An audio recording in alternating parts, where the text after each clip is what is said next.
Morning అండి. మొదటిసారిగా my hub ఛానల్కి విజిట్ చేసిన వారు సబ్స్క్రైబ్ చేసుకోండి. కావాల్సిన ఇన్ఫర్మేషన్ కోసం కామెంట్లు తెలియపరచండి. అదేవిధంగా వీడియో నచ్చినట్లయితే లైక్ చేయండి అండ్ షేర్ చేయండి సార్. సో ఈరోజు వచ్చినటువంటి అన్ని న్యూస్ పేపర్లో కనుక వార్తాపత్రికలు కనుక చూసుకున్నట్లయితే సరిగ్గా దిద్దుతున్నారా, తెలుగు రాష్ట్రాల్లో పోటీ పరీక్షల మూల్యాంకనంపై అభ్యంతరాలు, గ్రూప్ 1 సహా అన్ని పరీక్షలపై అనుమానాలు, లక్షలాది విద్యార్థుల తల్లిదండ్రుల ఆందోళన. సో పేపర్ రూపకల్పన నుంచి మూల్యాంకనం వరకు సమస్యలే ఉన్నాయనేసి ఇక్కడ ఇవ్వడం జరిగింది. చూడవచ్చు సార్ ఇక్కడ అనుభవజ్ఞుల అనుభవజ్ఞులైన ఫ్యాకల్టీ కొరతతో ఇబ్బందులు, తెలుగు రాష్ట్రాల్లో 75% ప్రొఫెసర్ పోస్టులు ఖాళీగా ఉన్నాయనేసి ఇక్కడ జరిగింది. సో యూపీఎస్సీ తరహాలో చేయాలి అనేసి ఇవ్వడం జరిగింది. గ్రూప్ 1 మెయిన్స్ మూల్యాంకనం కూడా యూపీఎస్సీ సివిల్స్ మూల్యాంకనం మాదిరిగా ఒక నిర్దిష్ట విధానంలో చేయాలనే అభిప్రాయం వ్యక్తమవుతున్నాయి. యూపీఎస్సీ పోస్టుల సంఖ్యలను అనుగుణంగా మెయిన్స్కు 1:13 ఒక్క పోస్టుకు 13 మంది చొప్పున ఎంపిక చేస్తారు. మూల్యాంకనంలోని దేశవ్యాప్తంగా నిష్ణాతులైన ప్రొఫెసర్లను ఎంపిక చేస్తారు. వేర్వేరు సబ్జెక్టులో ఉండే పేపర్ల మూల్యాంకనాన్ని సెక్షన్ వారీగా వేర్వేరు నిపుణులను నియమిస్తారు. యూపీఎస్సీ మూల్యాంకనంకు కీ పాయింట్లను కేటాయించినప్పటికీ సమాధానంలోని అదనపు సమాచారం ఉంటే వాటిని మార్కులు ఇస్తారు. రాష్ట్రాల స్థాయిలోని ఈ వివాదం లేదు అనేసి ఇక్కడ జరిగింది. సో రాష్ట్రంలో ఈ గ్రూప్ 1కి సంబంధించినటువంటి మూల్యాంకనంలో అభ్యంతరాలు చాలా ఉన్నాయండి. ఇటు తెలుగు రాసే అభ్యర్థులకు టాప్ 500లో ఒకళ్ళు కూడా లేరనేసి చాలామంది అంటున్నారు. తెలుగు మార్క్స్ వేసిన వాళ్ళు మేము రాయడానికి అదే చేసింది, మనము చేసింది అది ఏంటిదంటే తెలుగు రాయడమే మేము చేసింది పాపం అన్నట్టుగా ఈరోజు తెలుగు రాస్తున్నటువంటి అభ్యర్థులు చెప్తున్నారు.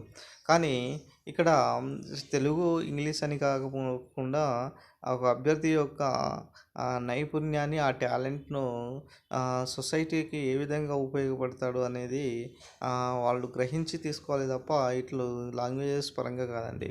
ఇక్కడ చూడొచ్చు సార్ కొన్ని సమస్యలు చూడండి. ఇక గ్రూప్ 1 మెయిన్స్లో ఉండే పాలిటీ, గవర్నెన్స్, సొసైటీ పేపర్ను పరిగణనలు తీసుకుంటే పాలిటీ వరకు మాత్రమే అకాడమిక్స్ ఉంటుంది. మూల్యాంకనం చేసే అధ్యాపకులు ఇక్కడ చూడండి సార్, ఇండియన్ సొసైటీ గవర్నెన్స్ గురించి అంతగా అవగాహన ఉండదు. దీంతో వారు కీ షీట్స్పై ఆధారపడి కీ షీట్స్ ఇచ్చి మూల్యాంకనం చేస్తే సబ్జెక్ట్ నిపుణులు లేకుండా ఉంటే ఆ మూల్యాంకనమే అవుతుందా?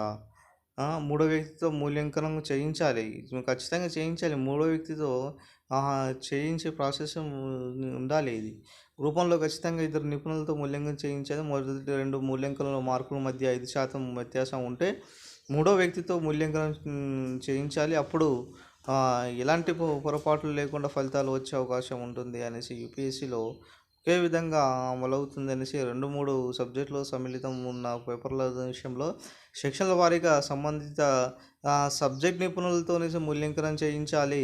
తెలుగు మీడియం అభ్యర్థులకు అర్థమయ్యే రీతిలో ప్రశ్నాపత్రంలో అనువాదం చేయాలి అనేసి ఇక్కడ ఇవ్వడం జరిగిందండి. మీరు ఈరోజు తెలుగు మీడియం అభ్యర్థులకు అన్యాయం జరుగుతుందనేసి మనకు ఓయూ చుట్టూ, కేయూ చుట్టూ ఒక్కొక్కళ్ళు ధర్నాలు చేస్తున్నారు. దీని గురించి అసలు పట్టించుకునే నాదులు లేదు. ఒక్కొక్కళ్ళు అయితే ఢిల్లీలో వెళ్ళి కలవబోతున్నారు. వీళ్ళ యొక్క గోడుని ఎవరు తెలుసుకుంటారండి? దీనికి సంబంధించినటువంటి ప్రెస్ మీట్ పెట్టి దీనికి సంబంధించినటువంటి ఇష్యూ పైన మాట్లాడే టీజీపీఎస్సీ చైర్మన్ గారు మాట్లాడాలి. అసలు నిజంగా తెలుగు మీడియం అభ్యర్థులకు అన్యాయం జరిగిందా లేదా అనేది ఈ విషయంపై క్లారిటీ తేలాలి. ఇంకో విషయం ఏంటిదంటే, ఇటు టీజీపీఎస్సీ గ్రూప్ 1 సంబంధించినటువంటి అన్ని విషయాల పరంగా ఇటు మెయిన్స్ హాల్ టికెట్లు ఎందుకు వేరేగా ఇచ్చారు దాని గురించి కూడా మాట్లాడాలి. కనీసం ఈ గ్రూప్ 1 పైన టీజీపీఎస్సీ చైర్మన్ గారు ఖచ్చితంగా మాట్లాడాలి. దీనికి సంబంధించినటువంటి ఏదైతే అవకతవకలు జరిగినాయి అనేసి ఏదైతే అనుమానాలు ఉన్నాయో దీనిపై ఒక క్లారిటీ వచ్చే అవకాశం ఎక్కువగా ఉంటుంది.